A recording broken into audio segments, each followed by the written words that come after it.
তা এই দিনে যিশুর যে জন্ম দিন আমরা পালন করছি। যিশুর জন্ম কিন্তু হয়েছিল 25শে ডিসেম্বর রাত্রিবেলা, 12টার পরে। সেদিন আজকে 24শে ডিসেম্বর রাত্রি 12টার পরে যিশুর জন্ম, সেই জন্য আসল দিনটি 25শে ডিসেম্বর ইংরাজি যে খ্রিস্টাব্দ গণনায় আমরা পাই। কিন্তু আজকে কিন্তু 2024 খ্রিস্টাব্দ, যিশুর জন্ম থেকে 2000 সালটা গণনা শুরু হয়। আর যিশু জন্মেছেন কি প্রথম খ্রিস্টাব্দে 1 নম্বর। আর 2024 সাল দেখুন 23 বছর আগে যিশু আমাদের পৃথিবীতে আবির্ভূত হয়েছিলেন। যার 2024 সাল মানে 2024 বছর বয়স কিন্তু যিশু। আর যিশুর 25শে ডিসেম্বর তার জন্ম পালন করা হয়। বিশেষভাবে কতগুলি ভাগে ভাগ করা হয়। বাইবেলে যেটি আছে সেইটি, যে বাইবেলের যে খণ্ডটি আলোচনা, সেটার বিশেষত্ব হচ্ছে এটাই যে যিশুর যে চিন্তাধারা এটা আমরা পাই বিশেষভাবে তার যে খ্রিস্টানদের প্রধান ধর্মগ্রন্থ সেটা হচ্ছে বাইবেল। আর এর দুটো অংশ, একটি হচ্ছে প্রথম ইহুদি জাতির ধর্মগ্রন্থ, আর দ্বিতীয়টি যিশু খ্রিস্ট তার শিষ্যদের কাহিনী আর রচনা। যিশুর জীবনী 4টি গসপেল বা সুসমাচারের ভক্ত। এর 4জন লেখক হলেন মথি, জন, লুক আর মার্ক। এছাড়াও যিশু খ্রিস্টের শিষ্যদের কাহিনী ও পত্র বাইবেলে অন্তর্ভুক্ত হয়েছে। কিন্তু যিশুর যে শৈলী এটি 24শে ডিসেম্বর। তার কারণে আমরা যে হিসেবটা করি সময়, সেটা হচ্ছে সূর্য অনুযায়ী। সূর্য উদয় হয়েছে 24শে ডিসেম্বর থেকে, সেই জন্য এই 24শে ডিসেম্বর হচ্ছে যিশুর কিন্তু জন্মদিন আমরা পালন করছি, যেহেতু সেই দিনটিকে ধরে। এখন এইটি একটা বিশেষ তাৎপর্য। স্বামী বিবেকানন্দ তারা যখন আটপুরে গিয়েছিলেন, সেখানে সেটি যখন তারা ত্যাগ করতে সংকল্প নিয়েছিলেন ধনী জেনে। এখন যখন ধনী জেনে তারা সংকল্প নিলেন, এই দিনটি এই জন্য আমাদের কাছে বলি আমরা ত্যাগব্রত সংকল্প দিবস। এই ত্যাগব্রত সংকল্প দিবসে দিনকে যিশুর কথা তারা পড়েছিলেন। তারা পড়েছে সিমন অন দ্য মাউন্ট। এখন সিমন মাউন্টের বিশেষত্ব হচ্ছে এটি এখনো পর্যন্ত যিশুর সবচেয়ে বেশি সুন্দর উপদেশ, যেটি সকলেই করেন, মেনে চলেন এবং তারা আলোচনার বিষয়বস্তু হিসেবে গ্রহণ করেন। সমস্ত ধর্মপ্রাণ মানুষের কাছে এটা একটা অতি পবিত্র গ্রন্থ, পবিত্র চিন্তাধারা, একটা বিশেষ বস্তু।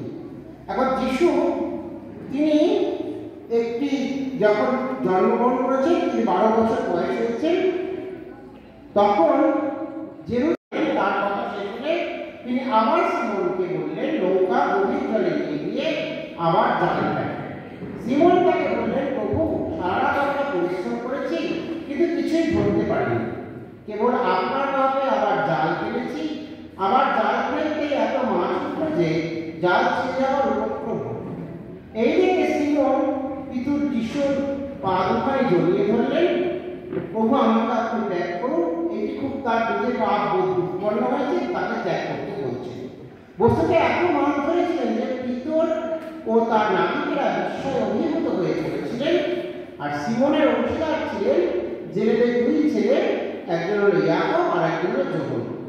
তারা ঠিক একই রকম বিস্মিত হয়েছিলেন। কিন্তু সিমনকে যিশু বললেন, ভয় পেও না, এবার থেকে তুমি মানুষ ধরা জেলে হবে। তারপর নৌকা ফিরিয়ে নিয়ে এসো। তখনই নিজেদের সর্বস্ব ত্যাগ করে তারা যিশুর সঙ্গ নিলেন। এই প্রথম 2 জন যে যিশুর শিষ্য, তিনি তার উপদেশ প্রদান করলেন। এবার উপদেশে যাওয়া যাক। অন্তরে যারা ভিড়হীন তারা প্রকৃত সুখী, কারণ ধর্মরাজ্য তাদের। যাদের মধ্যে কঠোরতা নেই তারাই প্রকৃত সুখী, কারণ তারাই দুনিয়ার অধিকারী হবে। যারা কাঁদে তারা প্রকৃত সুখী, কারণ তারাই সান্ত্বনা পাবে। পবিত্রতার জন্য যারা ক্ষুধিত তৃষিত তারা প্রকৃত সুখী, কারণ তারাই পরিতৃপ্ত হবে। যারা অপরকে দয়া করে তারা প্রকৃত সুখী, কারণ তাদেরও দয়া করা হবে। যারা অন্তরে পবিত্র তারা প্রকৃত সুখী, কারণ তারা ভগবানের সাক্ষাৎ পাবে। যারা শান্তিকামী তারাই প্রকৃত সুখী, কারণ তারাই ভগবানের সন্তান বলে পরিগণিত হবে। ন্যায়ের জন্য যারা উৎপীড়ন সহ্য করে তারাই প্রকৃত সুখী, কারণ ধর্মরাজ্য তাদের। আমার জন্য তোমাদের যখন লোকে নিন্দা করে, উৎপীড়ন করে, তোমাদের বিরুদ্ধে মিথ্যা করে সমস্ত রকমের অভিযোগ নিয়ে আসে, তোমরা তখনই প্রকৃত সুখী। মনের সুখে তোমরা আনন্দ করো। মহামূল্য পুরস্কার জমা আছে। তোমাদের আগে যে সমস্ত মহর্ষি জন্মেছিলেন তাদেরও লোকে এমনই ভাবে উৎপীড়ন করেছে। কিন্তু যারা তোমাদের মধ্যে ধনী তাদের ঠিক, কারণ তোমরা এখন সুখ ভোগ করছো। তোমাদের মধ্যে যারা এখন তৃপ্তি লাভ করছো তাদের ঠিক। একদিন তোমরা ক্ষুধার্ত হয়ে পড়বে। তোমাদের মধ্যে যারা এখন আনন্দে আছো তাদের ঠিক। তোমাদের আক্ষেপ করে কাঁদতে হবে। তোমাদের মধ্যে যাদের সকলে প্রশংসা করে তাদের ঠিক। তাদের পিতৃপুরুষেরাও ভণ্ড, মহর্ষিদের প্রতি এর যে কোনো খারাপ ব্যবহার করেনি। এ কথা মনে করো না যে আমি শাস্ত্রের বিধান মহর্ষিদের কথা বাতিল করতে এসেছি।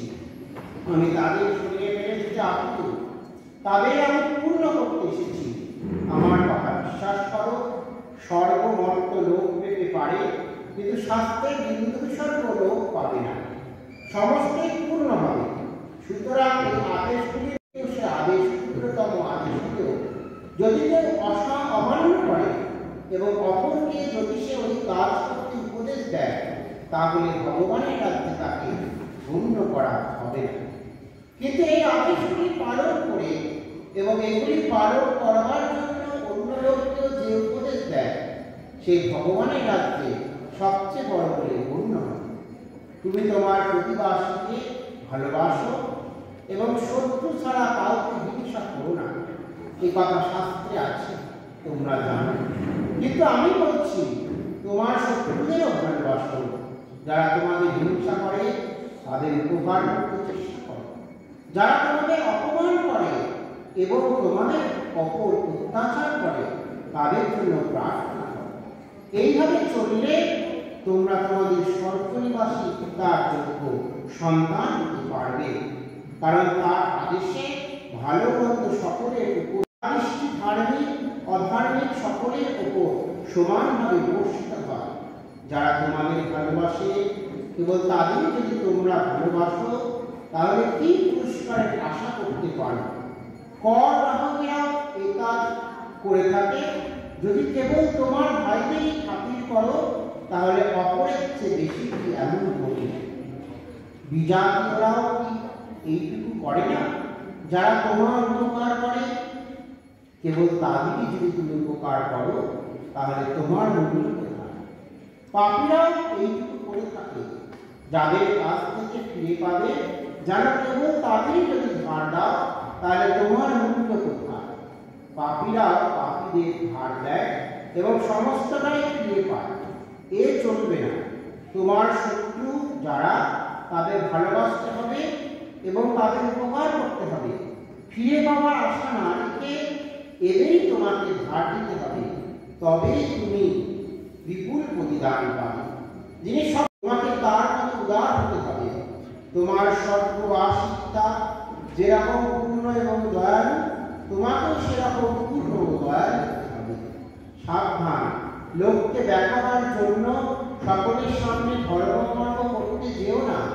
যদি করো, তাহলে তোমার স্বর্গনিবাসী তার কাছ থেকে কোনো পুরস্কার আশা করো না।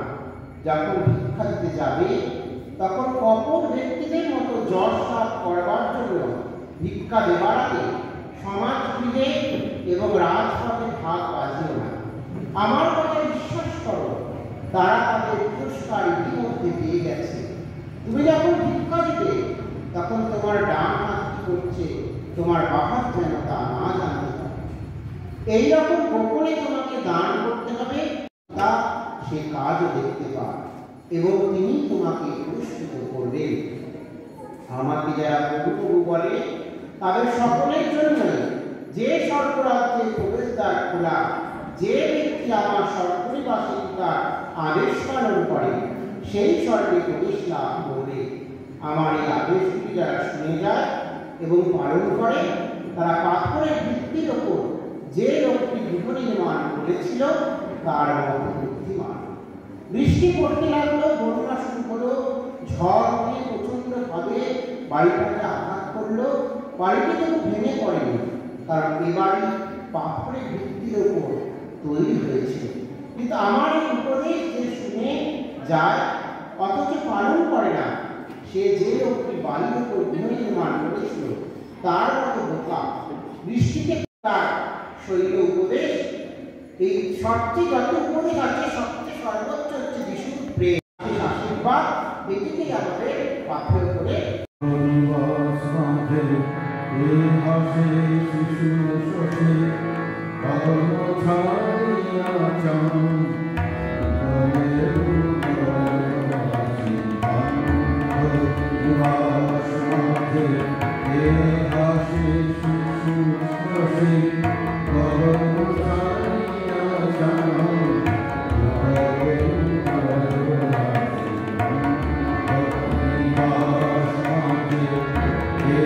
Thank you.